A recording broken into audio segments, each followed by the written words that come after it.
Tu travailles dur. Tu te lèves tôt. Tu te couches tard. Tu fais tout ce qu'on t'a dit de faire. Et pourtant, l'argent ne vient pas. Ou il vient, et il repart aussi vite. Comme si quelque chose, quelque part, bloquait le robinet. Comme si une force invisible t'empêchait d'avancer.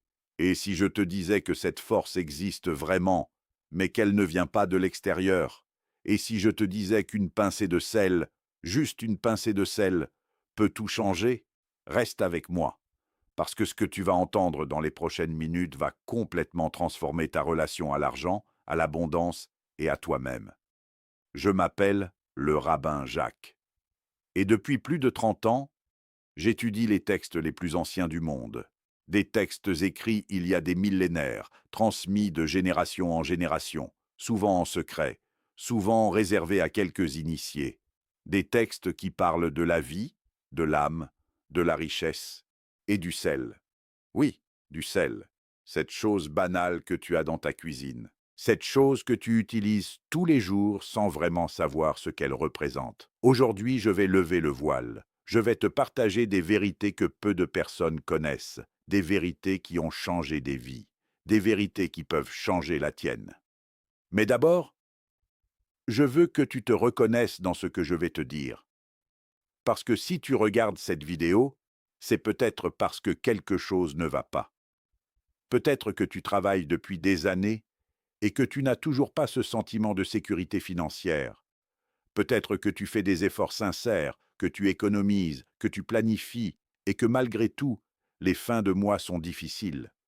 Peut-être que tu vois des gens autour de toi qui semblent avancer sans effort, qui semblent attirer l'abondance naturellement, et tu te demandes, pourquoi pas moi? Pourquoi est-ce que je travaille autant pour si peu? Pourquoi est-ce que mes prières ne semblent pas atteindre leur destination? Pourquoi est-ce que l'argent me fuit comme si j'étais maudit? Cette frustration, je la connais. Je l'ai vue sur le visage de milliers de personnes qui sont venues me voir. Des hommes, des femmes, des entrepreneurs, des salariés, des parents épuisés qui ne savent plus comment nourrir leurs enfants. Et ce qui m'a frappé chaque fois, c'est que ce n'est pas un manque d'effort, ce n'est pas un manque de volonté, c'est un manque de connexion, une déconnexion entre toi et les lois profondes qui gouvernent l'abondance, des lois que nos ancêtres connaissaient, des lois gravées dans la Torah, dans le Talmud, dans la Kabbale, des lois que le monde moderne a oubliées, mais que le sel, lui, n'a jamais oublié. Avant que je t'explique tout ça, j'ai une petite demande. Si cette vidéo te touche déjà, si tu sens que ce que je dis résonne avec quelque chose en toi, mets un like maintenant. Laisse un commentaire. Dis-moi juste, je suis là, Rabbin Jacques. Ce petit geste, c'est un signal que tu envoies à l'univers. C'est un signal que tu es prêt à recevoir et reste jusqu'à la fin, parce que le troisième point que je vais te révéler, le troisième point va tout changer. C'est le plus puissant. C'est celui que peu de gens connaissent. Et c'est celui qui peut littéralement ouvrir les portes de l'abondance dans ta vie. Alors, voici ce que je vais te révéler aujourd'hui. Trois vérités profondes, cachées depuis des siècles dans la sagesse juive ancienne, sur le sel et l'abondance. Trois vérités qui se renforcent l'une l'autre. Trois vérités qui, ensemble, forment une clé. La clé qui ouvre ce qui est fermé dans ta vie. Et je te préviens, le deuxième point va te surprendre.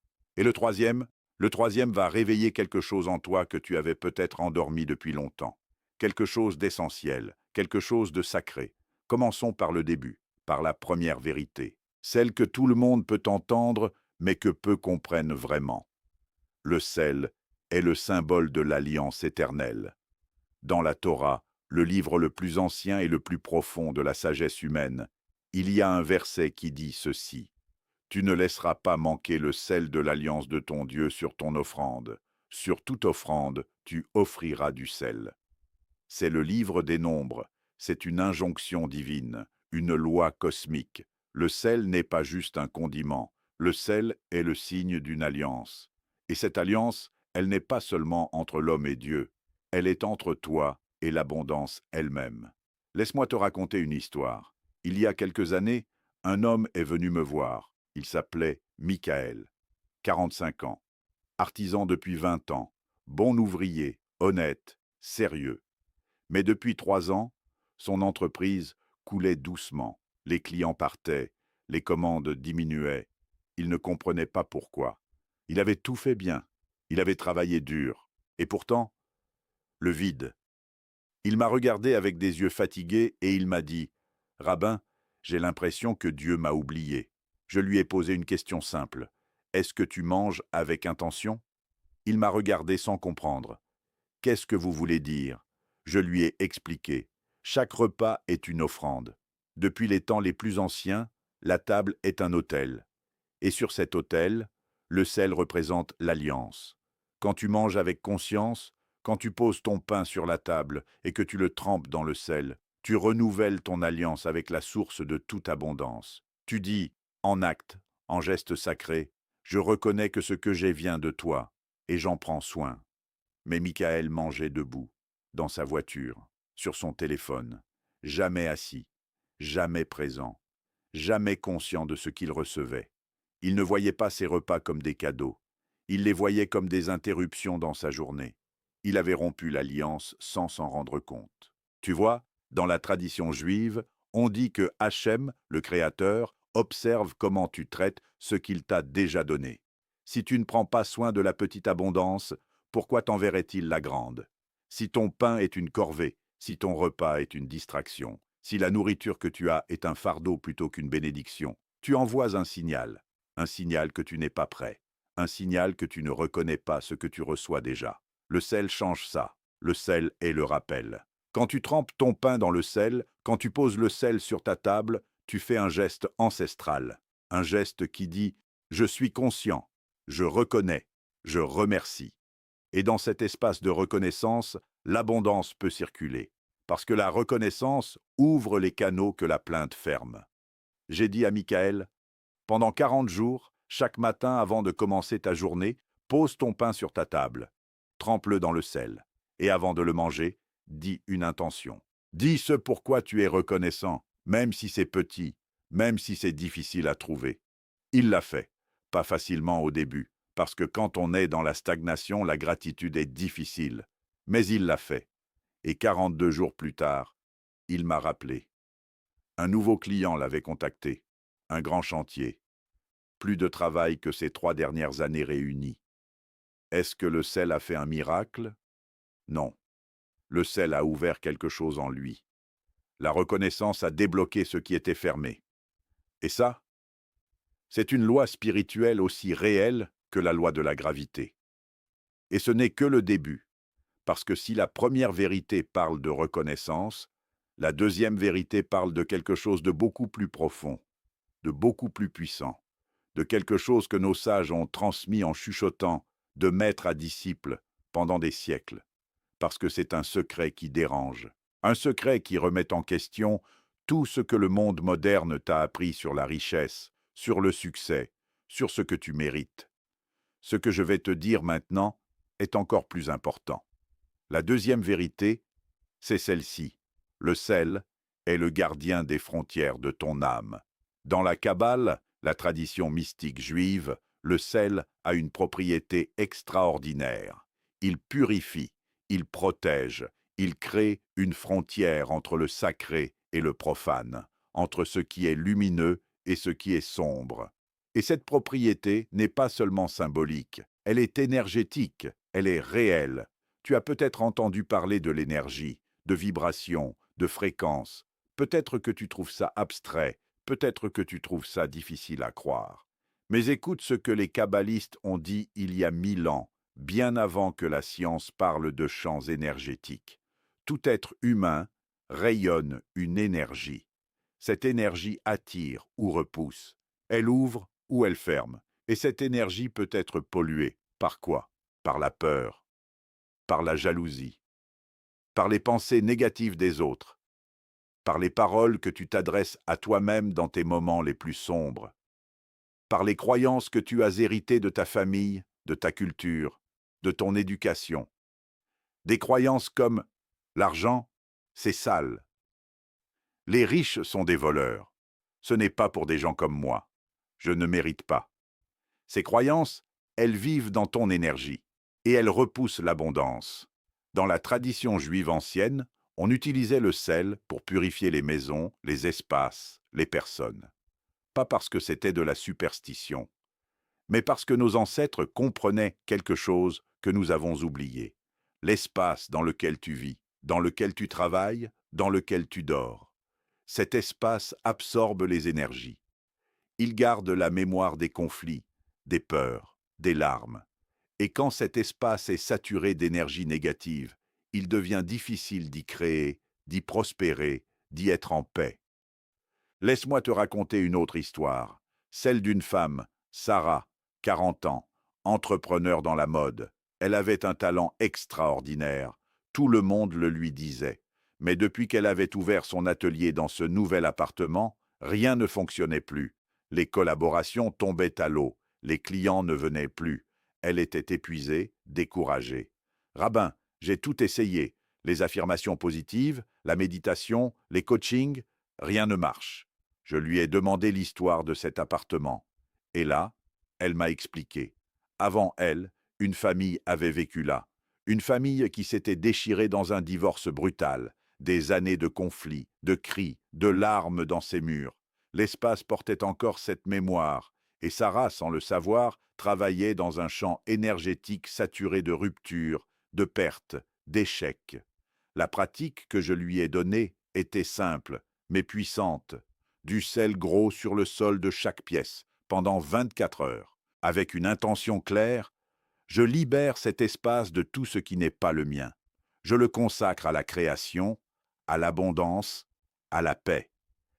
Puis elle a tout nettoyé. Elle a ouvert les fenêtres. Elle a laissé entrer la lumière. Et elle a recommencé avec une énergie nouvelle. 3 semaines plus tard, un partenariat inattendu. 6 semaines plus tard, une commande qui doublait son chiffre d'affaires annuel. Est-ce que le sel a tout fait? Non. Mais le sel lui a permis de voir clairement. Quand tu es dans un champ énergétique pollué, tu ne penses pas bien. Tu ne décides pas bien. Tu t'épuises sans avancer. Le sel nettoie le miroir. Et quand le miroir est propre, tu te vois tel que tu es. Et tu peux agir depuis un endroit de force. Mais il y a encore plus. Dans la tradition kabbalistique, il est dit que le sel a la capacité de repousser les énergies qui viennent te voler ta simha, ta joie. Et sans joie, pas d'abondance. C'est une loi fondamentale. La joie est le carburant de la création. La joie est ce qui permet à ton énergie de vibrer à une fréquence haute. Et une fréquence haute attire les opportunités, les idées, les bonnes personnes, les ressources. Une fréquence basse attire exactement le contraire. Voici l'action que je te donne pour ce deuxième point. Ce soir, avant de dormir, prends une poignée de sel gros. Pose-la dans une coupelle blanche dans chaque pièce principale de ton espace de vie ou de travail. Laisse-la là pendant une nuit entière. Le lendemain matin, ramasse ce sel et jette-le à l'extérieur de chez toi, pas dans la poubelle intérieure, à l'extérieur. Avec cette intention, je libère tout ce qui bloque mon abondance, je crée un espace pour ce qui vient. Ce geste est simple, mais les gestes simples, faits avec intention et conscience, ont un pouvoir immense. Nos ancêtres le savaient, et maintenant, toi aussi tu le sais. Si ce que je te partage te touche, si tu sens que ces mots ne sont pas des mots ordinaires, je t'invite à laisser un commentaire en ce moment. Dis-moi quel point t'a le plus touché jusqu'ici. Et si tu n'es pas encore abonné à cette chaîne, c'est le moment. Parce que ce que je partage ici, ce ne sont pas des opinions. Ce sont des vérités anciennes, testées par des millénaires, transmises par les plus grands sages de l'histoire. Et tu mérites de les recevoir. Abonne-toi, clique sur la cloche, ne manque aucune révélation. Et maintenant, respire un peu, parce que ce que je vais te dire est le plus important. Le troisième point va tout changer. Vraiment. Ce n'est pas une formule, c'est la vérité. Le troisième point est celui que les sages gardaient pour les initiés, celui qu'on ne partageait qu'en privé, qu'entre maître et disciple, après des années de confiance. Je vais te le donner aujourd'hui, gratuitement, parce que je crois que tu es prêt. Je crois que cette vidéo n'est pas arrivée dans ton fil par hasard. Elle t'a trouvé. Et ce troisième point va réveiller quelque chose en toi que tu n'as peut-être jamais entendu. La troisième vérité, la plus profonde, la plus transformatrice. Le sel est le symbole de ton âme immortelle et de ta capacité infinie de te renouveler. Dans la tradition juive, l'âme humaine est appelée Neshama. Et cette Neshama a une propriété extraordinaire. Elle ne se corrompt jamais. Elle peut être voilée. Elle peut être alourdie par les erreurs, les peurs, les blessures. Mais elle ne disparaît jamais. Elle ne meurt jamais. Elle reste pure, lumineuse, intacte, en profondeur. Le sel, dans cette tradition, est le symbole de cette pureté. Parce que le sel ne se corrompt pas. Il ne pourrit pas. Il ne vieillit pas. Tu peux mettre du sel dans un tiroir pendant 100 ans. Il sera encore du sel. Il sera encore pur. Il sera encore utilisable. Et c'est exactement comme ton âme. Peu importe combien de fois tu as chuté, peu importe combien de fois tu as échoué, peu importe combien de fois tu t'es dit que c'était trop difficile, que tu n'étais pas assez, que tu avais trop attendu, ton âme est intacte. Elle attend. Elle est prête. Elle a juste besoin que tu la reconnectes à ta vie quotidienne. Et comment fait-on ça? Par le renouvellement, par le retour. En hébreu, ce concept s'appelle teshuva. On traduit souvent ce mot par repentir, mais c'est une traduction appauvrie. Teshuva signifie littéralement le retour à soi, le retour à sa nature profonde, le retour à cette lumière intérieure que les années d'efforts sans résultat, de déception, de doute ont peut-être obscurci, mais pas éteinte. Laisse-moi te raconter une dernière histoire, celle d'un homme que j'appelle David. 50 ans, cadre supérieur pendant 25 ans dans une grande entreprise, puis licencié, puis perdant progressivement tout ce qu'il avait construit, son mariage, sa maison, sa confiance. Il est venu me voir il y a 2 ans. Il était assis en face de moi, habillé simplement, les mains posées sur les genoux, et il m'a dit avec une voix calme, presque résignée, « Rabbin, je pense que je suis né sous une mauvaise étoile. Certains ont le succès dans leur nature, pas moi. » J'ai gardé le silence un moment. Puis je lui ai demandé, « Est-ce que tu sais ce que tu étais à l'âge de 10 ans? Qui tu étais? Qu'est-ce qui t'animait ?» Il a réfléchi. Et lentement, un sourire est apparu. J'aimais construire des choses. J'aimais inventer des solutions à des problèmes que personne d'autre ne voyait. J'aimais aider les gens à réparer ce qui était cassé. J'ai dit, cet enfant, il est encore là. Il n'est pas mort. Il attend. Et il ne demande pas une grande entreprise. Il demande juste que tu le reconnectes à ta vie. Je lui ai donné une pratique liée au sel. Chaque vendredi soir, avant de commencer son repas, il devait poser 2 petits bols sur sa table, l'un avec du pain, l'autre avec du sel. Et avant de manger, il devait dire à voix haute, même s'il était seul, une chose qu'il avait réparée dans la semaine, une chose qu'il avait créée, une chose qu'il avait améliorée pour quelqu'un, peu importe la taille, même minuscule. Et en trempant son pain dans le sel, il confirmait son alliance avec sa nature profonde. Je suis un réparateur. Je suis un créateur. Je suis un bâtisseur. 6 mois plus tard, il avait lancé une petite structure de conseil. Il aidait des PME en difficulté à se réorganiser, pas encore riches, mais vivants, reconnectés, allumés. Et l'argent a commencé à venir, pas comme une explosion, comme une source qui coule régulièrement, régulièrement, régulièrement, parce qu'elle vient de la bonne place. Tu vois le fil conducteur? La première vérité, la reconnaissance ouvre les canaux de l'abondance. La deuxième vérité, la purification, enlève ce qui bloque ces canaux. La troisième vérité, le renouvellement de soi-même, le retour à qui tu es vraiment, crée un courant continu, irrépressible, inépuisable d'abondance. Ce ne sont pas 3 points séparés, c'est un seul mouvement, un mouvement vers plus de toi-même, un mouvement vers ta lumière. Et le sel, cette petite chose blanche et humble que tu as dans ta cuisine depuis toujours, est le rappel physique, quotidien, concret de ce mouvement. Nos ancêtres avaient-ils compris quelque chose que nos cerveaux modernes, saturés d'informations et de distractions, ont du mal à intégrer? Les grands changements intérieurs ont besoin d'encre physique, des gestes, des rituels, des objets. pas parce qu'ils ont un pouvoir magique autonome, mais parce qu'ils créent un espace de conscience. Ils sortent ton esprit du pilote automatique. Ils te disent « Attention, ici, maintenant, quelque chose d'important se passe ». C'est pourquoi, dans la tradition juive, la table du vendredi soir est sacrée. La lumière des bougies, le vin, le pain challah et le sel. Ce n'est pas de la superstition, c'est de l'architecture spirituelle. C'est une façon de créer, chaque semaine, un espace où tu te rappelles qui tu es, d'où tu viens et vers quoi tu vas. Et dans cet espace, l'abondance est naturelle. L'abondance est logique. L'abondance est une conséquence, pas un objectif. Et ce n'est que le début, parce que quand tu commences à vivre selon ces lois, quand tu commences à aligner ton énergie, tes gestes, tes intentions et ton identité profonde, des choses commencent à changer autour de toi. Pas forcément immédiatement, pas forcément de la façon dont tu l'attendais, mais elles changent. Les bonnes personnes apparaissent. Les opportunités se présentent. Les portes qui étaient fermées depuis des années s'ouvrent.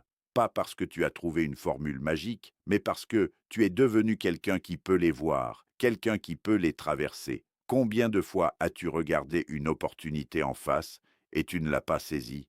Pas parce que tu n'en avais pas les compétences, mais parce que quelque chose en toi disait « Ce n'est pas pour moi, je ne mérite pas ça, je vais échouer, c'est trop risqué ». Cette voix, ce n'est pas ta voix profonde, ce n'est pas ta neshama. C'est la voix de la peur accumulée, des blessures non guéries, des croyances héritées. Et le travail que les 3 vérités du sel t'invitent à faire, c'est précisément de réduire l'influence de cette voix et d'amplifier la voix qui dit « Je suis capable, je suis prêt, je suis aligné ». Voici maintenant l'action que je te propose pour ce 3e point, et je veux que tu la prennes au sérieux, pas parce que c'est une injonction, mais parce que tu le mérites. Ce soir, ou ce vendredi si tu peux attendre, prépare ta table, pose du pain, pose du sel dans un bol, allume une bougie si tu en as une, assieds-toi, seul ou avec ceux que tu aimes, et avant de manger, dis à voix haute « Je reconnais ce que j'ai reçu aujourd'hui, je libère ce qui ne m'appartient pas, et je me reconnecte à ce que je suis vraiment. » Puis trempe ton pain dans le sel, et mange en conscience, en paix, en présence. Ce geste prend 2 minutes, mais il peut changer le reste de ta vie. Parce que ce ne sont pas les grandes décisions qui transforment une vie. Ce sont les petits gestes répétés avec intention. Ce sont les habitudes spirituelles qui lentement reconstituent qui tu es et ce que tu attires. Et maintenant, je veux te parler d'une chose que beaucoup de gens n'osent pas dire. Une chose que je vois souvent chez ceux qui luttent financièrement. Ce n'est pas un manque de talent. Ce n'est pas un manque de travail. C'est un blocage dans leur rapport au mérite. Une croyance profonde, souvent inconsciente, souvent héritée. Je ne mérite pas la richesse. Ou pire, la richesse est dangereuse. Si j'ai trop, je vais perdre quelque chose d'important. Mon authenticité, mes amis, ma spiritualité. Ce blocage est réel et il est dévastateur. Parce qu'une partie de toi veut l'abondance et une autre partie de toi la sabote dès qu'elle commence à arriver. Tu connais peut-être ce pattern. Un mois exceptionnel, puis une grosse dépense inattendue, un projet qui décolle, puis quelque chose qui le fait capoter, un élan, puis un arrêt, comme si l'univers te donnait et que toi-même tu lui rendais. Dans la tradition juive, ce blocage s'appelle Erek Apayim Meatzmo, la lenteur à soi-même, la difficulté à se reconnaître pleinement. Et les sages disent que la guérison de ce blocage passe par la mémoire de qui tu es vraiment, la mémoire de tes dons, la mémoire de ce que tu as déjà surmonté, la mémoire de la lumière qui est en toi depuis le premier jour. Et le sel est ici encore le symbole, parce que le sel préserve, il empêche la corruption, il garde. Et quand tu poses le sel sur ta table, tu rappelles à ton inconscient, ma valeur est préservée, mon identité est stable, ma lumière ne se corrompt pas.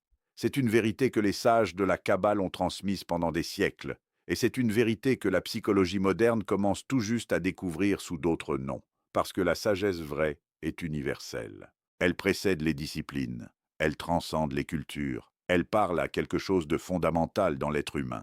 Maintenant, je veux que tu prennes un moment pour réfléchir à ta vie, pas avec jugement, pas avec culpabilité, avec douceur. Est-ce qu'il y a des domaines dans lesquels tu te bats depuis longtemps sans résultat? Est-ce qu'il y a des patterns qui se répètent, des opportunités que tu as laissées passer, des relations qui se terminent toujours de la même façon?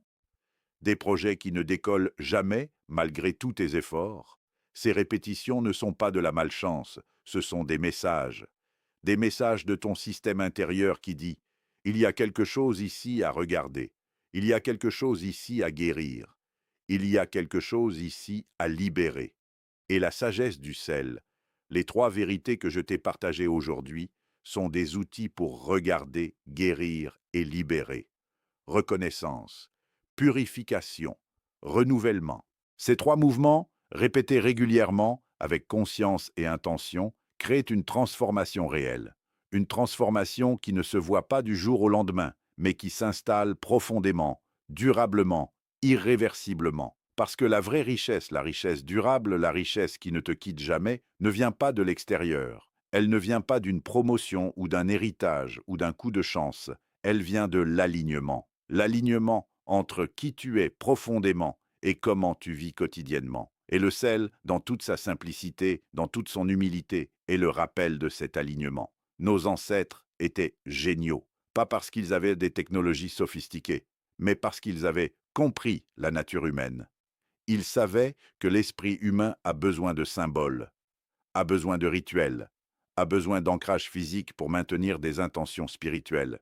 Et ils ont mis ces ancrages partout, dans la nourriture, dans le temps, dans les gestes quotidiens, pour que la sagesse ne soit pas réservée aux moments de prière ou d'étude, pour qu'elle soit présente dans chaque repas, dans chaque table, dans chaque grain de sel. Et ce n'est que le début de ce que la tradition a à t'offrir. Parce que si le sel révèle déjà autant de profondeur, imagine ce que les autres symboles, les autres lois, les autres vérités cachées dans ces textes anciens peuvent apporter. La sagesse juive est un océan. Et ce que je t'ai partagé aujourd'hui, c'est une goutte précieuse, une goutte transformatrice, mais une goutte. Je veux maintenant t'inviter à faire quelque chose de concret, pas demain, maintenant, ou ce soir, ou ce vendredi. 3 actions, une pour chaque vérité. Pour la première vérité, la reconnaissance. Aujourd'hui, à ton prochain repas, prends 30 secondes avant de manger pour reconnaître ce que tu as. Même si c'est simple, même si c'est humble, pose ton pain, trempe-le dans le sel, et dis intérieurement ou à voix haute,